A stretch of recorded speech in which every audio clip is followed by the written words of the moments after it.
তো হ্যালো সবাইকে। তো তোমরা সবাই কেমন আছো? আশা করছি তোমরা সবাই খুব ভালো আছো, আর আমিও কিন্তু বেশ ভালো আছি। তো চলো তাহলে আজকে ভিডিওটা স্টার্ট করা যাক। তো অনেকদিন ধরে ভাবছিলাম যে একটা জিনিস আনতে যাব, আর যেটা কিন্তু আমাদের এখানে তো পাচ্ছিলাম তো নাই। প্লাস গৌরীপুরে গেছিলাম যখন হোলিতে, হোলির জন্য কেনাকাটি করতে, তখনও কিন্তু পাইনি। তো যাই হোক, তো সেখানে হলাম তাহলে অ্যাট লাস্ট কাঁচরাপাড়া বাকি রয়েছে, সেখানেই যাব। আর সব থেকে বড় কথা জানো, 100 টাকা দাম বলছি। একটা জিনিস যদি 100 টাকা দাম বলে তাহলে কিরম রাগটা ধরে। তো যাই হোক, তো সেই কারণে এবার তোমরা হয়তো ভাবে 100 টাকার তো অনেক জিনিসই আছে। হ্যাঁ, সেটা তো ঠিকই, কিন্তু ব্যাপারটা হচ্ছে যখন এনে দেখাবো তখন তোমরা দেখবে, দেখে বলবে। আর এদিক থেকে কিন্তু দেবজিৎ চলে এসেছিল অফিস থেকে, আর ও যেহেতু অফিস থেকে এসেছে একটু রেস্ট নেয়নি, তো সে কারণে একটু মুডটা অফ রয়েছে। তো তারপরে কিন্তু আমি কিন্তু এখানে হ্যাপি হ্যাপি খেয়ে নিয়েছিলাম হচ্ছে মোমো। আমি তো মোমোটা খেয়ে একদম খুশি। আর আমি ওকে বলছি তুই এদিকে ভিডিওতে আয়। আমার দিকে তাকাচ্ছে, আমি যে আয় দিকে। তারপর অনেকবার বলার পরে কিন্তু অ্যাট লাস্ট এসে, আসল কথা তো তা নয়, মানে শরীরটা ভীষণই খারাপ, ক্লান্ত রয়েছিল। তো সেই কারণে তাও আমাকে জোর করে নিয়েছি, কারণ আমি খুবই বদমাস। আর তারপরে কিন্তু আমরা এখানে সাজের দোকানে ঢুকেছিলাম, আর সব থেকে বড় কথা আমরা প্রত্যেকটা সাজের দোকানে খুঁজেছি কিন্তু পাইনি। তো যাই হোক, তো তারপরে কিন্তু অ্যাট লাস্ট পেয়ে নিয়ে এবার বাড়ি যাওয়ার সময় আমরা ভাবলাম একটুখানি চলো তাহলে একটুখানি কাঁচরাপাড়া যখন এসেছি একটুখানি লস্যি খাওয়া যাক। আর লস্যি কিন্তু দারুণ বানায়, আর কিন্তু এই কাকুটা একদম ভালো বানায়নি। যাই হোক, আমি বলেছিলাম কিন্তু এখানে চকলেট ফ্লেভারের নেবো, আর চকলেট ফ্লেভারের মধ্যে কোনো আম আরও দু তিনটে কী সব ফ্লেভার দিয়েছে জানি না। বলছে, আমি বলছি আমি ফার্স্টে খেয়াল করিনি। তো তখন দেবজিৎ দেখার পরে কিন্তু বলেছে যে এই তুমি চকলেটের তো চকলেটেরটা দাও। বলছে যে এটা শুধু চকলেটেরটা ভালো লাগবে না। সেই জন্য এত কিছু মিলিয়ে মিশিয়ে দিয়েছিল, অতটা ভালো লাগেনি। আর আমরা পাশের কাকুটার দোকান থেকে প্রত্যেকবারই খাই, কিন্তু পাশের কাকুটার ওখানে প্রচণ্ড ভিড় ছিল, তো সেই কারণে আমরা ওখানে খেতে পারিনি। তো তারপরে কিন্তু আমরা চলেছিলাম এখানে হচ্ছে পার্কে, তোমরা দেখতে পাচ্ছ। আর এখানে কিন্তু নতুন ক্যাফে খুলেছে, সেটার লাইটটাই কিন্তু আমরা একটু এখানে ভিডিও করছিলাম। তো তারপরে অনেকবার ডাকার পরে এবার বলছে যে আমি আমি তারপরে বললাম যে তুই আয়, আর এরকম করিস না, এরপর তো বাড়ি চলে যাবি। বলছে ঠিক আছে। তারপরে কিন্তু এখানে দেখতেই পাচ্ছ চলে এসেছে অ্যাটলিস্ট যেদিনকে মানে দেখো শরীরেরও তো একটা ব্যাপার থাকে, তাই না? যেদিনকে শরীর মন দুটোই থাকে তখন সেদিনকে আমার ফোন থেকে নিয়ে, মানে ফোনটা আমার হাত থেকে নিয়ে ভিডিও করে। যাই হোক, তো তারপরে কিন্তু চলে গেছিলো বাড়ি। আর তারপরে কিন্তু বোন এখানে নিয়ে এসেছিলো হচ্ছে চাউমিন, এটা ছিল এগ চিকেন চাউমিন। আর আমি মোমো আর লস্যি খাওয়ার পরে কিন্তু আমার পেটটা পুরো ভরে গেছিলো।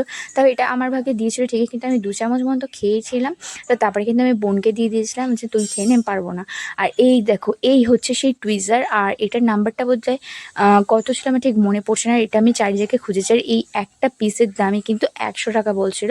আর 4 জায়গায় যেখানে খুঁজেছি ঠিকই, কিন্তু সেখানে সবে চৌকো মুখটা আছে সেটা পেয়েছিলাম, কিন্তু আমি এটা সরু খুঁজলাম। আর এটা নিয়ে আসতেই কিন্তু আমার হাতে ফুটে গেছিলো, তারপর রক্তও বেরিয়ে গেছিলো। আমি তার জন্য আবার টিটেনাস নিইনি। এত ভ্যাকসিন খেয়েছি জীবনে, আর টিটেনাস নিয়ে লাভ নেই।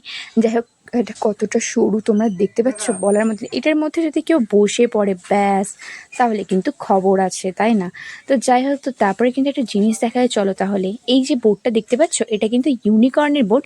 আর হ্যাঁ, এই বোর্ডটা কিন্তু আমাকে মামা দিয়েছে। আমি মামাকে বলেছিলাম যে মামা আমাকে এটা কিনে দেবে, তো মামা কিন্তু সাথে সাথে এই জিনিসটা কিনে দিয়েছে। আর সব থেকে বড় কথা, এটা ইউনিকর্নের, দেখো এত সুন্দর দেখতে, বলার মতো না। আর আমি বারবার কিন্তু বোর্ডই বলে ফেলছি, সরি টু সে। এটা কিন্তু হচ্ছে স্টাডি টেবিল, আর এটা ফোল্ডেড। আমার মেহেন্দির কাজের জন্য নিয়েছিলাম। আর দেখো কি সুন্দর না, কিউট, পুরো গ্লসি, চকচক করছে, কত সুন্দর গ্লিটারে। আর ফোনটায় অতটা ভালো করে দেখা যাচ্ছে কিনা জানি না, কিন্তু সামনে থেকে যদি একবার দেখো না, ক্রাশ খেয়ে যাবে সত্যি সত্যি। তো যাই হোক, আর আমার কাছে 3টে রয়েছে ঠিকই, কিন্তু ওটাতে না ভীষণই অসুবিধা হয়। আর হাতটা যখন খাতায় করি তখন অসুবিধা হয় না, তাও অসুবিধা যখন ভাবে শিরদাঁড়া পুরো টান হয়ে থাকে, একভাবে অনেকক্ষণ ধরে বসে কাজ করে তো শিরদাঁড়া লাগে। আর এটা ভীষণই সুবিধা, আর দেখতে পাচ্ছ জিনিসটা খুব কমফোর্টেবল, আর ফোল্ডেডও রয়েছে। আর এটাতে করতে কিন্তু আমার একটা ফোঁটা অসুবিধা হয়নি। আর হ্যাঁ, এটার কিন্তু করার পরে, মানে এইটা নিয়ে আসার পরে কিন্তু আমি এর উপরে ভিডিও করেও নিয়েছিলাম 2-3টে। আর একটা জিনিস সেটা হচ্ছে গিয়ে, আর এইটা কিন্তু ভিডিওটা একটা আনবক্সিং করেছিলাম, কিন্তু আমি মানে কোনো কারণে আমি ভিডিওটা ডিলিট করে দিয়ে, সেই কারণে পরে আমি ভিডিওটা করলাম আবার। আর এদিক থেকে কিন্তু পরের দিনকে সকালবেলাতে রূপম গেছিলো হচ্ছে মাছ নিয়ে আসতে। যতবারই মাছ নিয়ে আসতে যায় ততবারই কিন্তু আমাদেরকে দেখায়। আর দেখো কি সুন্দর না মাছটা দেখতে, কিউট, পুরো রেড রেড ঠিক না, রেড অরেঞ্জের মতো, কিন্তু দারুণ দেখতে। আর এই দেখো হচ্ছে রোদ্দুরের মধ্যে মানুষ একদম পাগলা হয়ে যাচ্ছে, ও কিন্তু মাছ আনতে যাচ্ছে। আর একটা কথা তোমাদের কাছে জানতে চাইছি, ও কিন্তু প্রচুর মাছ কিনেছে ঠিকই, কিন্তু অনেক মাছ না মারাও যাচ্ছে। কিন্তু এটা কেন হচ্ছে সেটা যদি তোমরা কেউ একটু জেনে থাকো, তো তোমরা একটু জানালে ভালো হয়। তো যাই হোক, আর এখানে কিন্তু তারপরে রিনি নিয়ে এসেছিলো ঘোষপাড়া মেলা থেকে এই জিনিসগুলো, সেগুলো আমাকে দেখাচ্ছিলো, তো আমরা এখানে দেখছিলাম। আর আমাদের কিন্তু মেলায় যাওয়া হয়ে গেছিলো, আর ও কিন্তু আমাদের মেলায় যাওয়ার আগেই কিন্তু গেছিলো। তো তারপরে আমি ভিডিওটা দেরি করে করেছিলাম। তো যাই হোক, তো এই ছিল আজকে ভিডিওটা। কেমন লাগলো তোমরা জানিও। দেখা হচ্ছে একটা নেক্সট ভিডিওতে। So by.